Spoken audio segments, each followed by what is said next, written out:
Chapter 4 of Team Seraph's story continues a few weeks after Chapter 3. Sarah and Zelena spent this time with Sarah's tribe. Sarah had the opportunity to confront her past and to begin to move forward.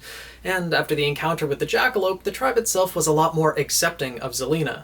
She may be an outsider to the tribe and Vacuo as a whole, but she was willing to put her own life at risk to defend them all, and prove to everyone that she could truly survive in Vacuo. So they started to welcome her with open arms.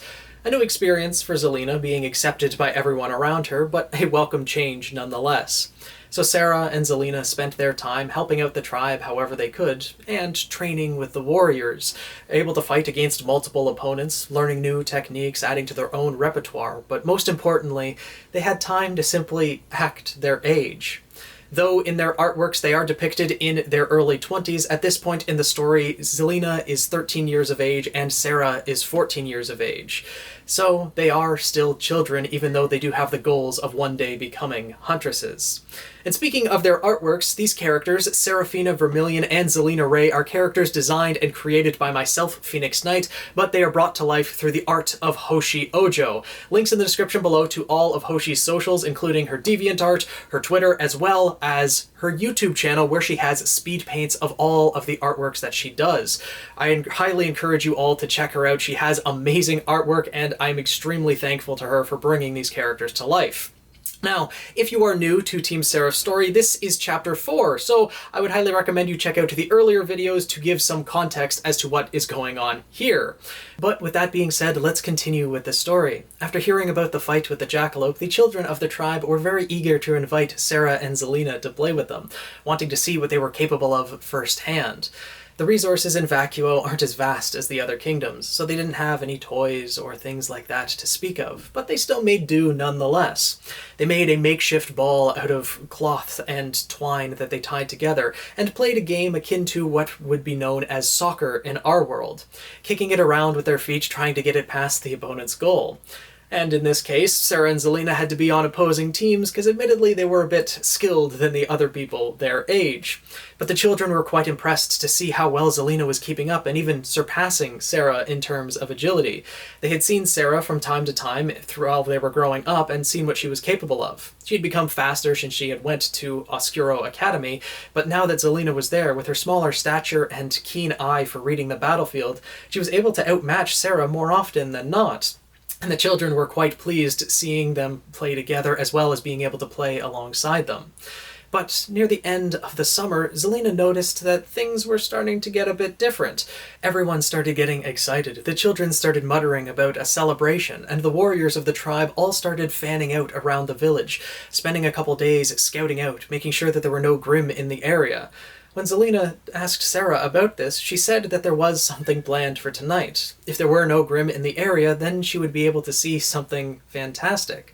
Zelena was a little bit confused by this, but judged by her friend's enthusiasm that it would be something to look forward to. So she offered to help out wherever she could and waited for the evening to come. As the sun started to dip lower in the sky, it was Sarah's mother that came to find Zelena, as she was helping to clear an area in the center of town. Zelena asked where Sarah was, because she hadn't seen her for the past hour or so, but Zelena's mother simply told her not to worry. She has something she's been excited to show you for a while now, and asked Zelena to come with her. She guided Zelena to a sand dune just on the outskirts of town, and there they sat and waited. In the distance, Zelena could see a few people on the ground and was curious if that was where Sarah was, but simply waited nonetheless, and she didn't have to wait long, for soon after they arrived, the rest of the village joined them, sitting on the sand dunes on the outskirts of town, the families hugging each other, holding each other close, and all of them watched as the lights started to fill the sky.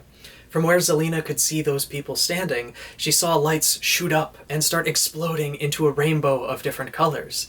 They were fireworks, and Zelena was in awe of seeing them, but immediately realized the problems that this could cause. She turned worried towards Sarah's mother, but Sarah's mother told her not to worry. This is what we've been preparing for. Everyone scouted the area around the village to make sure that there were no Grimm that would be drawn by the sound. And we launched the fireworks while the sun is still out, so the light doesn't spread as far, and we are the only ones who can see it. It won't be seen by the other tribes, and hopefully won't draw any Grimm from farther away. Hearing this, Zelena was a lot more at ease and watched the fireworks display go on. At one point, though, she asked what exactly this was for, and Sarah's mother told her that today is the anniversary of the day when our tribe was overrun by Grimm, and the tribe that we're currently living in came to our rescue. The anniversary of the day that Sarah was trapped in fire, awakened her semblance, and miraculously came back to us. This is our way of celebrating the lives that were lost that day, and celebrating those that were saved. Sarah is someone important to our tribe, and it's a way for us to celebrate her as well. In fact, she's the one launching the fireworks you see right now.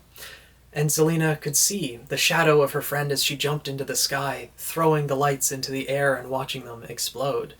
And Zelena looked around at the families sitting next to her, and around all of the tribe.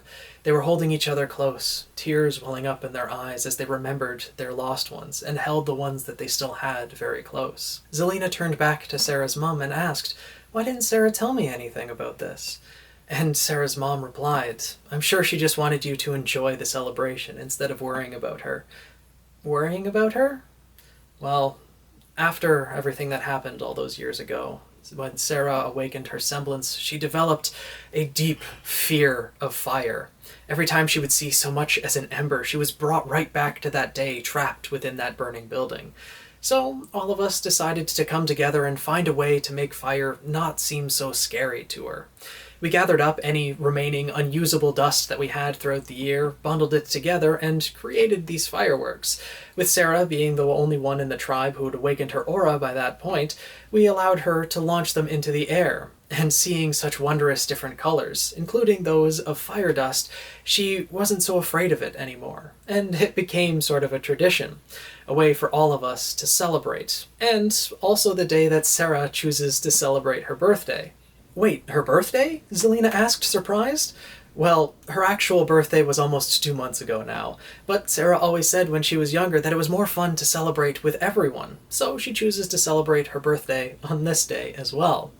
I see, Zelena said, seeming a bit annoyed, but continued watching the rest of the fireworks. After about a dozen or so fireworks, the celebration moved to the center of town, but Zelena waited for Sarah to come and greet her. "So, what did you think?" Sarah asked eagerly when she got back to the tribe. "It was wonderful," Zelena said. "I was certainly surprised, that's for sure, and also surprised to learn about your birthday." "Oh, yeah, that. Well, I never really had anyone that close to me other than my mother, so I kinda just got used to celebrating it today." It's a shame you still didn't have anyone close to you that you could celebrate with, almost as if telling someone might have changed that," Zelena said sarcastically, her tongue flicking back and forth in annoyance. After everything that Sarah did to celebrate her birthday, Zelena wanted to do the same for Sarah. Well, I kinda maybe forgot a little bit, but we can celebrate together now," Sarah said as she gave a nervous smile. Zelena sighed, exasperated. "Well, nothing I can really do about it now, I suppose. But don't think I'll forget about this for next year." "Fair enough," Sarah said with a slight chuckle. "You know, you've changed quite a bit since I first met you. You seem a lot more confident now. And standoffish," Sarah teased. "Well, I wouldn't be so standoffish if you'd be better at remembering things, especially those as important as, I don't know, your own birthday," Zelena retorted. "Huh, sure, blame me for your attitude. Either way, I'm happy to see you open up more. Life is a lot more fun when things aren't bottled up inside, and it allows the real Zelena to shine through, more brightly than any flame I've seen before." Sarah smiled boldly. Zelena blushed, slightly embarrassed. "I don't know about all that, but I guess I shouldn't be surprised that you'd miss the brightest flame of all. The one burning inside you, the one that I saw burning in your eyes on the day that I first met you." Sarah blushed, almost at a loss for words. This was the first time Zelena had turned a compliment on her so completely.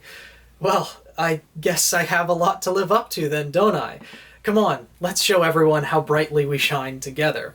She grabbed Zelena by the hand and pulled her towards the center of town. There they entered the open area in the center of town where everyone was singing and dancing, surrounded by a ring of torches.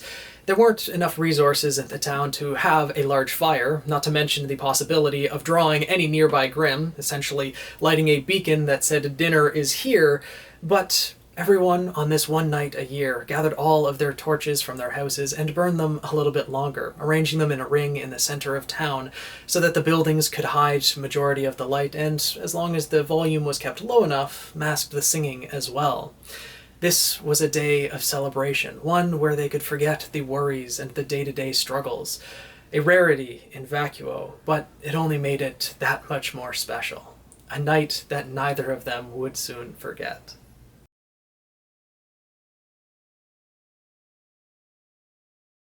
Not long after the fire festival had ended, it was time for Sera and Zelena to return to the Kakina settlement and resume their training at Oscuro Academy. They said their warm farewells to Sera's mother and promised to come again next summer. But for now, it was time to turn towards their goal of becoming Huntresses, and possibly their most important year of all, as this was the year where they would be responsible for forging their own weapons. Weapons that would be accompanying them throughout their time at the academy and beyond, once they became fully fledged Huntresses. And through their training in their first year, and especially with their time spent at the tribe, able to fight against multiple opponents and learn more tactics in battle, both of them have a more solidified idea of what weapon it was that they wanted to forge. Zelena knew that she wasn't as strong as Sera, or as other huntsmen and huntresses in her year, so she wanted to focus more on the tactical aspect, become more of a variety fighter. And when she saw the fireworks, she got inspired by all of the different colors that she saw and realized that dust might be the answer, and wanted to incorporate that into her weapons. Also, fighting against multiple different opponents, she realized that one whip wouldn't be enough. She would likely have to try 2 whips. And though she was only left-handed, it would take a little bit of getting used to, there would be plenty of time throughout her years here to get used to it before heading to Shade Academy. And upon seeing Sera dart high in the sky launching those fireworks, she had an idea for Sera's weapon as well. Up until that point, Sera had only really thought of the dual blades, what she was accustomed to using, and thought that that would just be her weapon from that point forward. But Zelena recommended to her, also using the inspiration of becoming her new wings, that maybe she should incorporate that into her weapon as well. Since she can't really use her wings to fly, maybe she could incorporate that into her weapon. And so they had their designs in hand, and on their first day at the academy were introduced to the blacksmiths of Oscuro, where they would help the students forge their weapons with the more intricate techniques, but ultimately it would be up to the students themselves to forge their weapons. They were to focus this year on forging their weapons, given time and access to the forge any time between classes and training, and would even have access to the forge to make any minor adjustments in their 3rd and 4th years. The professors wanted to make sure that their students were well prepared for what was to come, that there was a weapon that they would be accustomed to and be able to hold their own with.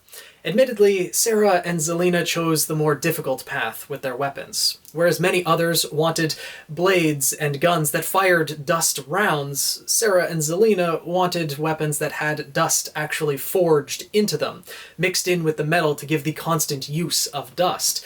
The Forge Masters advised against it, but said it wasn't necessarily impossible, just that they were going to be setting themselves up to work with it for the entire year, for the most part. Zelena especially having 2 whips forged that way, whereas Sera, with all of her blades and daggers, only wanted the edges to be forged with fire dust. The smith that Sera and Zelena was assigned to could see the determination in their eyes.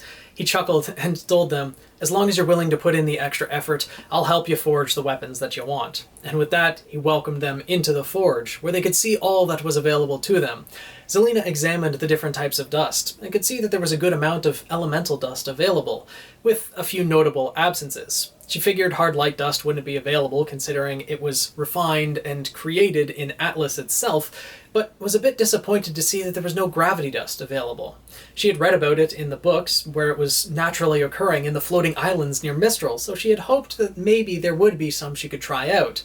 When she inquired to the blacksmith about this, he simply told her that Atlas is really the only one that can refine and put gravity dust into a usable form. So we're more limited into what we can obtain, at least for a reasonable price. He looked over and glared at the Schnee logo that was on the boxes in the corner. Even though we have good relations with Atlas Academy, there are still those who would try to gouge us for every lien they can. So we just acquire what we can reasonably through Atlas Academy and try to leave other people out of this. Zelena could tell the resentment in his voice and decided to just leave it at that. So, over the next few months, Sarah and Zelena got to work forging their weapons. Zelena's was certainly a bit more tricky, considering she wanted to forge whips that contained dust all the way through them. She decided to forge one whip with fire dust, and the other with ice dust, both of the whips having slots at the end of them for full dust crystals to fit into, allowing for 4 dust types to be used at the same time, allowing for much more versatility and for Zelena to handle more situations in battle. So Sarah and Zelena worked together to forge their weapons, first making a large portion of metal forged with fire dust, so both of them could use in their respective weapons.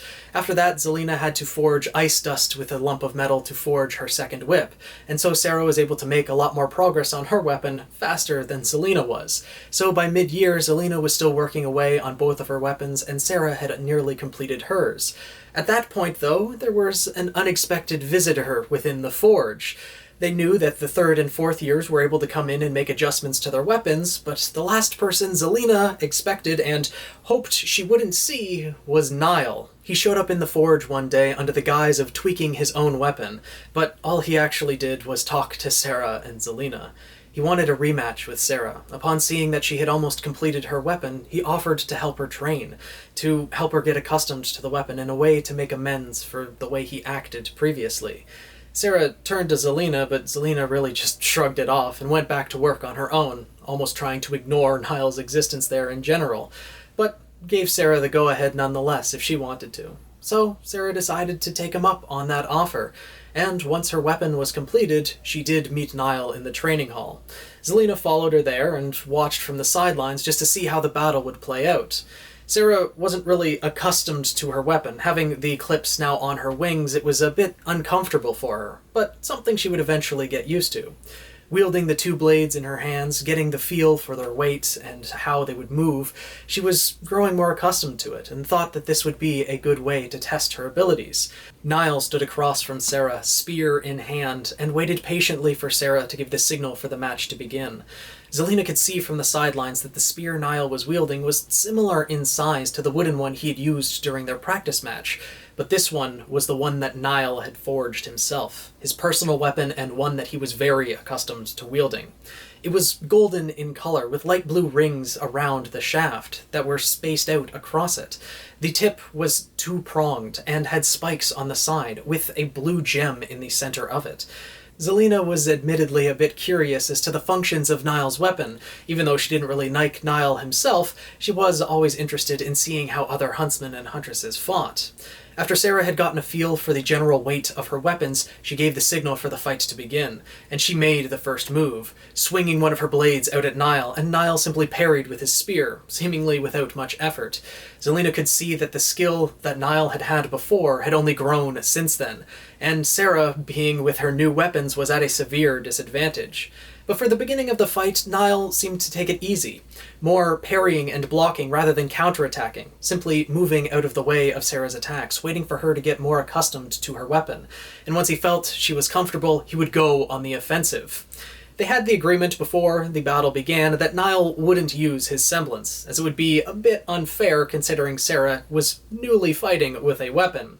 But nothing was said of the dust within their respective weapons, and that was fair game. So as Sarah became more accustomed with her weapons, she started pulsing her aura through them, allowing the flames to lash out, not using her semblance, but simply the fire dust that had been forged into her blades. Niall wasn't taken surprise like he was in the first match. He expected the fire dust to come and was prepared for it. Upon seeing Sarah use the other functions of her weapons, he decided to fight back with full force, using both ends of his spear, twirling it around, the blunt and the pointed end blocking her blades and dealing blows against her.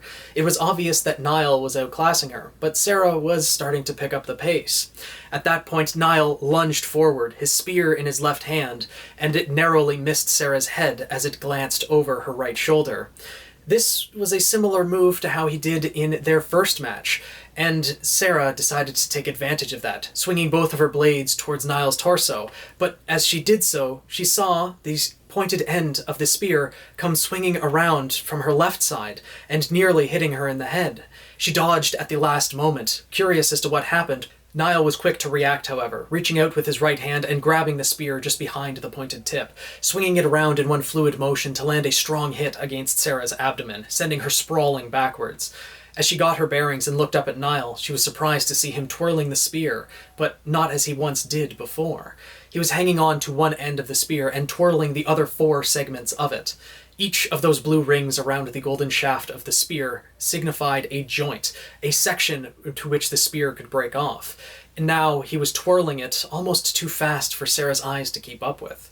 She had never fought someone wielding a weapon like this, so she was a bit hesitant to approach again, but nonetheless was eager to continue the battle, trying to use one of her blades to lodge within the joint of the spear and throw him off his game. Niall was accustomed to opponents trying that, however, and was easily able to dodge out of the way. Sarah continued to use the advantage of having 2 weapons versus 1 to try to block Niall's weapon and strike against him in return, and she was starting to be able to keep up with him, learn how he moved across the battlefield, and the match was becoming a bit more even, though Niall still had the vast advantage. He was still able to knock Sarah backwards, and once he did this time, he joined all the segments of the spear together, and then, as Niall pointed the tip of his spear at Sarah, she felt a sting in her left shoulder, and before she could really even realize what was going on, she felt another in her right thigh. It was obvious that Niall was the cause of it. She tried to use her wings to shield herself, but she kept getting stung in the areas of her body that were still uncovered. She looked at her scroll and could see her aura dropping into the red. At that point, Niall called the match. In their first match, Sarah had been the victor, but this time, Niall had won by quite a large margin. Sarah went over to Niall after the match had ended and asked him, "How exactly did you hit me from so far away? I didn't think your weapon had any long-range capabilities." Niall simply chuckled. "Well, as a huntress, you have to come to expect the unexpected," as he held his spear in his hand and gestured to the blue crystal that was embedded in the tip of it. This is a water dust crystal, and water, when it's put under high enough pressure, can become quite the deadly weapon. That is what this spear is designed to do. This gap between the 2 tips of the spear, I can pressurize the water and attack opponents from a distance away. Admittedly, it's only really effective at attacking at relatively short range, but it works well enough to catch opponents off guard, as it did with you, didn't it? In fact, you don't really have much experience dealing with long-range weaponry at all, do you? Sarah had to admit that she hadn't. She had really only trained in practice matches at her first year at Oscuro Academy, and really against the other warriors of her tribe and other Grimm, nothing that really had long-range capabilities. So she was very inexperienced at dealing with them, and so Niall was able to catch her off guard fairly easily. So after that, Niall thanked Sarah for humoring him with the rematch, and offered to help her and Zelena train in the future, to help them get more accustomed to their new weapons and learn to deal with new fighting styles, etc., if they were willing to tolerate his presence. He offered this a bit nervously, admittedly embarrassed about how he previously acted. Sarah was willing to take him up on that offer, but of course wanted Zelena's opinion. She simply scoffed and said, "Well, I still have my weapons to forge, so you may as well have someone else to use as a punching bag in the meantime," kind of leering at Niall when she said so, Niall realizing that Zelena had changed a bit since their last meeting as well, but looking at Sarah and how she agreed, he willingly went along with it. So, over the next few months, Sarah and Zelena went between the forge, helping Zelena build her new weapon and get more accustomed to the weapon that she already had, and between training with Niall. Mostly it was Sarah and Niall that sparred against one another, and Zelena more analyzing from the sidelines, only stepping in when there was something she wanted to test, to use Niall as more of a test dummy and a learning experience rather than an actual friend.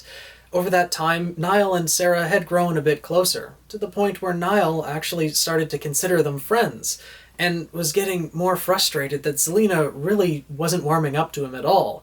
She had started to tolerate his presence more and more, but wouldn't really give him the time of day whenever he asked. There was no way he could really initiate conversation with her, and so Niall just came out and asked Sarah what he could do to help Zelena warm up to him.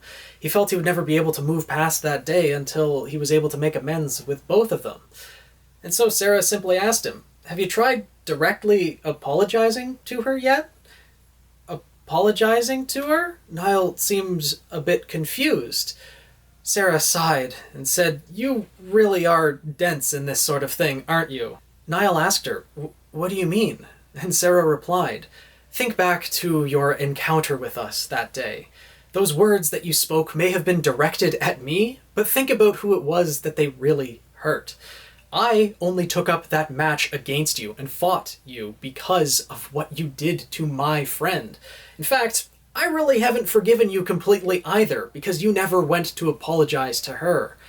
And at that, Niall's heart sank. He hadn't realized that for all this time, that Zelena was still holding that grudge against him, that his words, although they were directed at Sarah, that he was attacking her past, it was Zelena that had been hurt by them. She was the one who stood up to him. She was the one who took the biggest issue with his words, and he hadn't yet realized that. Sarah continued, "You may have known about my past when you said those things, but you had no idea about Zelena's. You didn't know what it took for her to stand up to you that day. If she was able to swallow her fear and stand up for her friend, then surely if you want to make amends, you can do the same with your pride." Niall took those words to heart, and they weighed on him heavy. The next day, he did exactly what Sarah asked and went to Zelena. Niall waited for her outside of her morning class. "Hey, do you mind if we speak for a sec?" Niall asked her. Zelena sighed. "Sarah asked you to come speak with me, didn't she?" Niall bowed his head and said, Yeah, she did. About what I said last year, I had my own frustrations at the time, and I lashed out at both of you. Even though my words were directed at Sarah, I was blind to how much they hurt you. It's taken me far too long to say this, but I'm sorry. I'm deeply sorry for what I did to you both." "Apology accepted," Zelena sighed. "Actually, I moved past all of this back when you apologized to Sarah a few months ago." "Thank you," Niall said, as if a great weight had been lifted from his heart.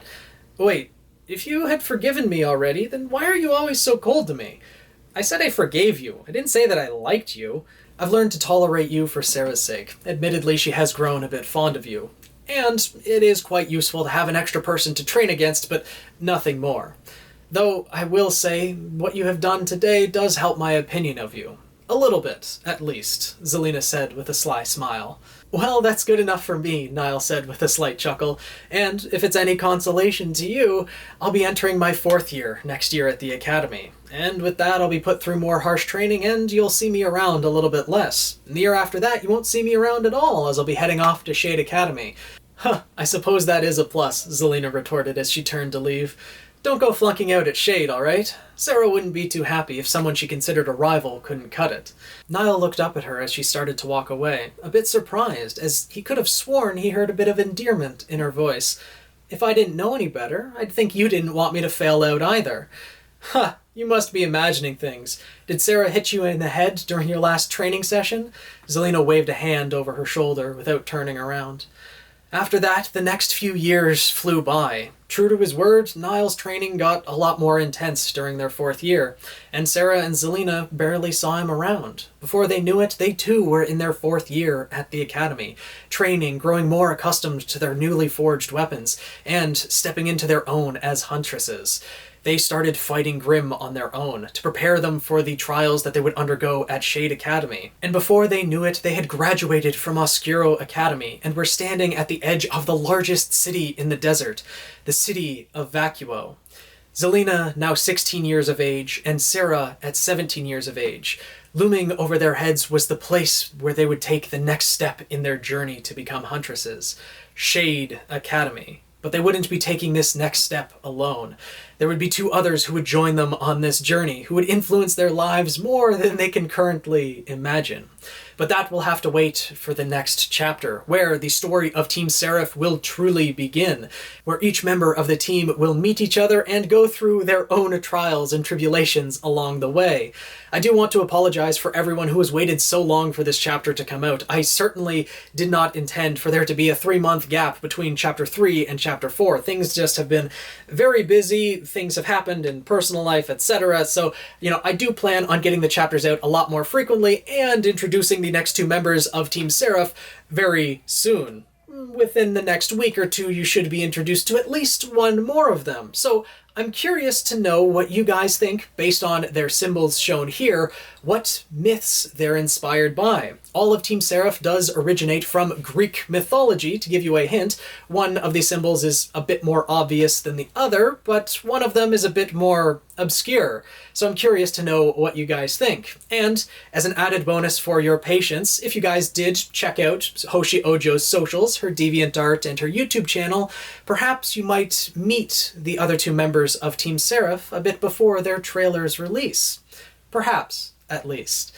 Let me know what you guys think down in the comments below. How did you enjoy this chapter of Seraph's story? If you are new to this story, are there any improvements that I could make to my storytelling? I'm still not exactly confident with it, but everyone seems to have enjoyed it thus far. Does this chapter hold up to the previous ones? It may not have the emotional impact that the others did, but I felt that those chapters were certainly necessary to show the bond that Sarah and Zelena have had up until this point.